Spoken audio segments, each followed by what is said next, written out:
Is the universe about 15 billion years, give or take? That's what the scientists would tell us, right? How many believe the universe is 15 billion years old? My hand is up, by the way. Okay, now it's politically correct. You can, okay. Or, you see the Hubble telescope and all that. We see hundreds of millions of light years away, don't we? We see galaxies that are hundreds of billions of light years away. Does that mean that light started traveling 100 billion years ago? So that argues for an old universe, doesn't it? Oh, but the Bible says it was created in 6 days. Does it mean 144 hours? Are those 24-hour days? How many believe the Bible was created in 6 days? That's the politically correct response, but do you really? Okay. Okay. Or, and if so, then, were the aging factors built in? I don't have a problem with a tree being created that has tree rings. That's not my problem. But was a galaxy created to look like it's 100 billion years away, and the light started in transit just a short while ago, cleverly schemed so it looks like it's big? I don't think so. I'll tell you why. Because 8 times in the Tanakh, in the Bible, it says the Eternal One cannot lie. I don't think God is in the deceiving business. He may hide some things to make us dig for it a little bit, but I don't think God's in the deception business, quite the contrary. So we got this interesting problem here. It's not a trivial one. Was light created in transit? I don't think so. The other view is were the days of Genesis simply geological eras. Many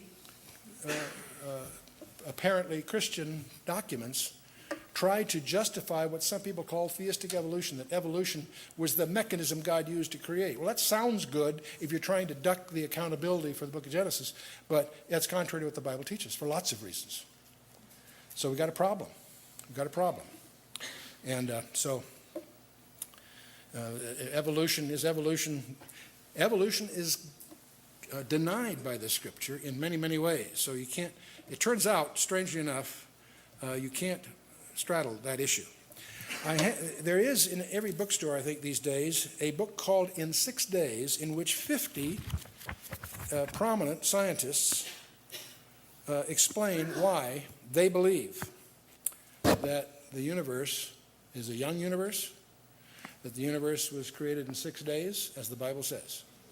And so there's for those of you, and they're from all PhDs, all from different fields of science, all with different reasons for holding that view. So we're not going to go through the book. There's 50. We're not going to do that, but be aware that that's there as a thing.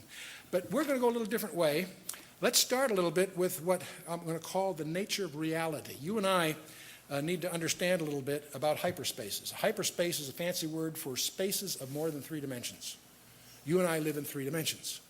And we're not going to get into a lot of advanced math or anything, relax, but there are some insights you and I can glean from what is now understood about the reality we live in that will cut through most of the theological paradoxes you'll encounter.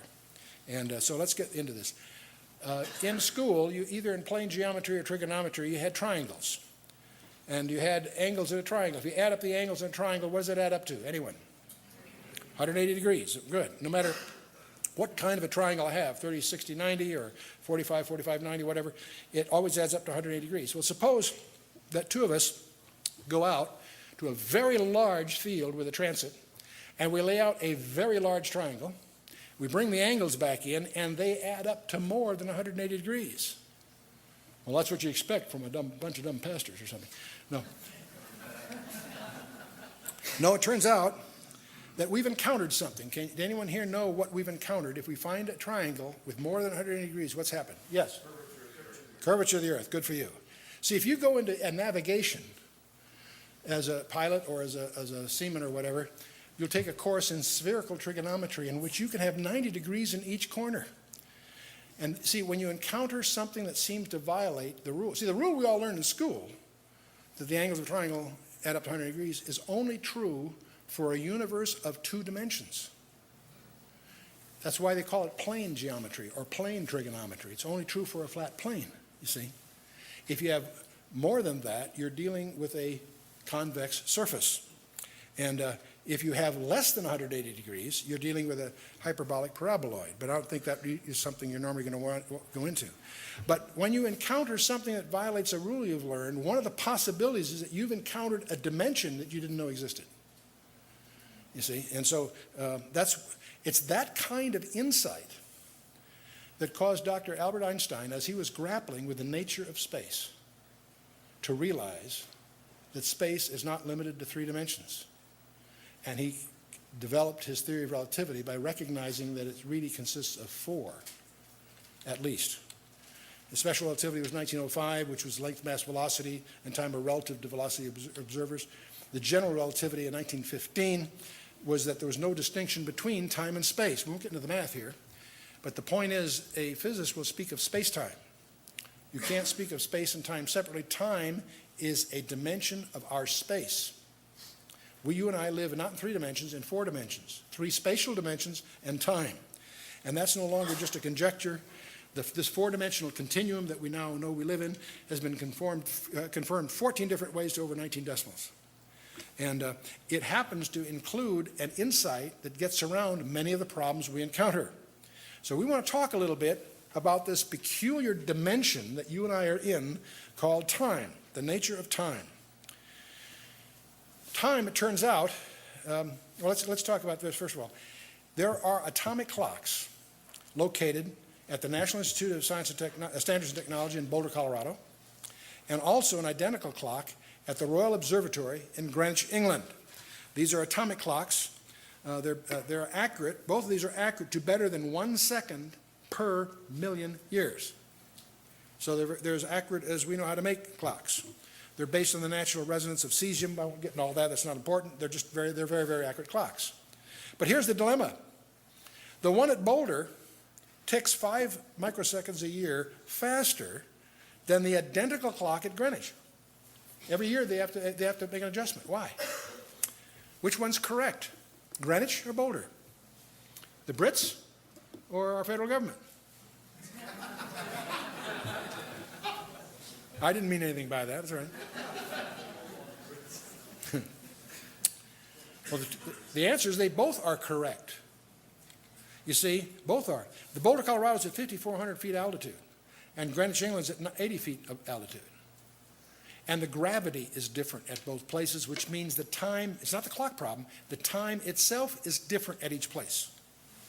The atomic clocks, if I had an atomic clock here on the platform, and I raised it 1 meter, it would speed up by 1 part in 10 to the 16th. Not a big deal, but it's measurable, predictable, and confirmable. In fact, they actually did this with an aircraft experiment back in 1971. They put an atomic clock on a plane going around the world eastward, and compared to one at the observatory, it lost 0.059 microseconds, or 59 nanoseconds. They did the same thing with one going westward around the world, and it gained 273 nanoseconds. Not a big deal, but it was exactly what the mathematicians had predicted because of all the factors involved, the motions and the gravity and so forth. I'll give you another example. This one's, I think, kind of fun. If you read a textbook in physics on this subject, you'll discover that they'll usually talk about these 2 imaginary, hypothetical astronauts. They're both born at the same instant. And we're going to send one of them to the nearest star. The nearest star to us happens to be Alpha Centauri. It's about roughly 4.5 light years away. If you look at the night sky, there actually is a star called Alpha Centauri, and that's the nearest one to us. And it is about 4.5 light years away. We're going to send one of these guys, we'll leave one here with us, we're going to send one of them to that star and back.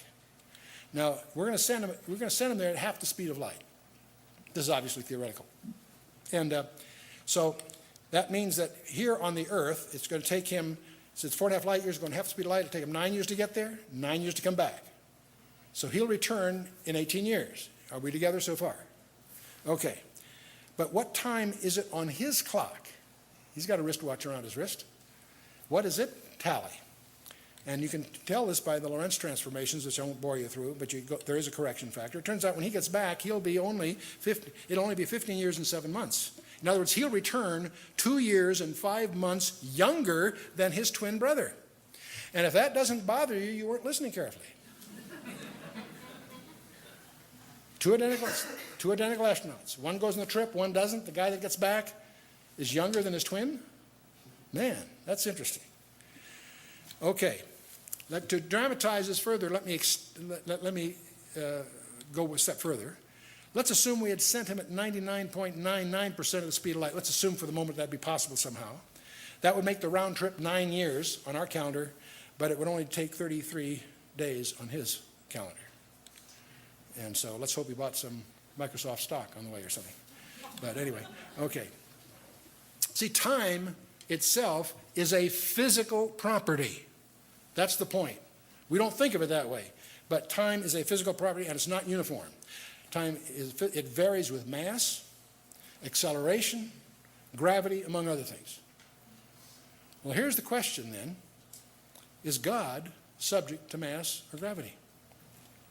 By the way, you and I live in more than 3 dimensions. There's apparently 10 of them. We're going to talk about that in one of the subsequent days on the creation when we get there. See, you and I think of time as linear. When we were in school, the teacher put a line on the blackboard from left to right. The left end was the beginning of something, the birth of a famous person, the founding of an empire. The end of that line was the collapse or end of that empire or the death of that person or what have you. It's a timeline. How many of you made timelines in school? Sure, we all have, sure. Incidentally, this time has an arrow, by the way. Time is a very peculiar dimension because it's not two ways. We can move forward and look back. We do that all the time. We move forward and look back.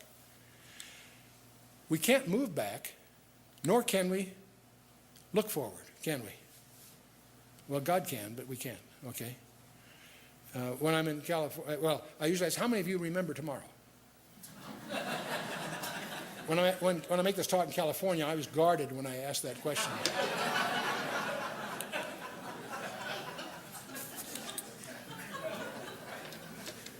There is another property of our existence that we're going to get into in subsequent days called entropy, which is a fancy or mathematician's word for randomness in a sense. Maximum entropy is maximum disorder, maximum randomness. When you organize something, you are decreasing its entropy, if you will. It's interesting that the universe is going from order to disorder. That's what we mean by the second law of thermodynamics. The universe is winding down. Thermodynamically, it's winding down every other way. Every field of science recognizes what they call the law of entropy in their observations, except only one field of science chooses to ignore it. If you're in physics or any field of science, especially information sciences, the only field of science that chooses to ignore entropy, the entropy laws, is biology. Because they have a problem, because they want to create order out of disorder by itself. And you can't do that. And we'll talk a lot about that as we get to the discussion of life going on. But we're going to map, ultimately, the 6 days of creation in an entropy map when we get to day 7. But this idea of this linear time is an important concept for us to grasp, because when we think of eternity, we tend, whether we realize it or not, to imagine it like a line that starts from infinity on the left and goes to infinity on the right. We imagine eternity as simply having lots of time. When we sing Amazing Grace, what is it, the 4th stanza? When we've been there 10,000 years, we've no less years, and so on. It embodies this concept that eternity is equivalent to having lots of time. That makes nice poetry, but it happens to be bad physics. And the question then is see, going from infinity to infinity, that's just lots of time. The nature of God, is God subject to the restrictions of mass? I don't think so.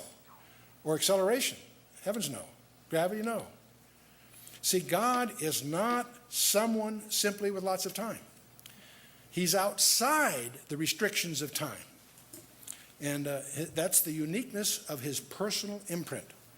You see, that's exactly what Isaiah means in Isaiah 57:15, where he says, "Thus saith the high and lofty one that inhabiteth eternity." See, he's outside time. Since God has the technology to create us in the first place, does he have the means to get a message to us? Of course. The trick is, how does he authenticate his message?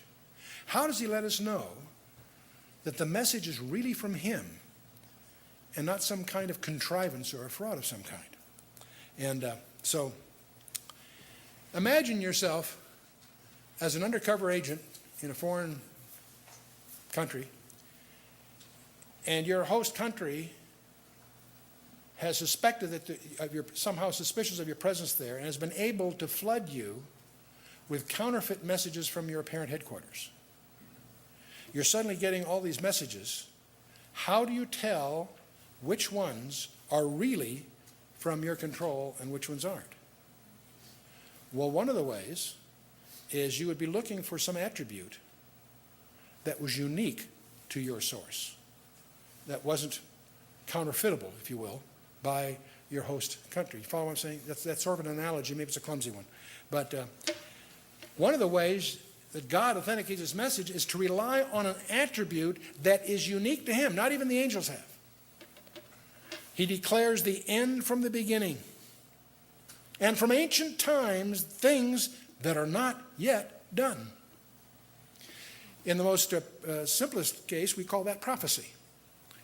God writes history before it happens. All kinds. Perhaps the most incredible one is the history of Israel. Its beginning, its ups, its downs, and its destiny, all laid out in advance, and so on.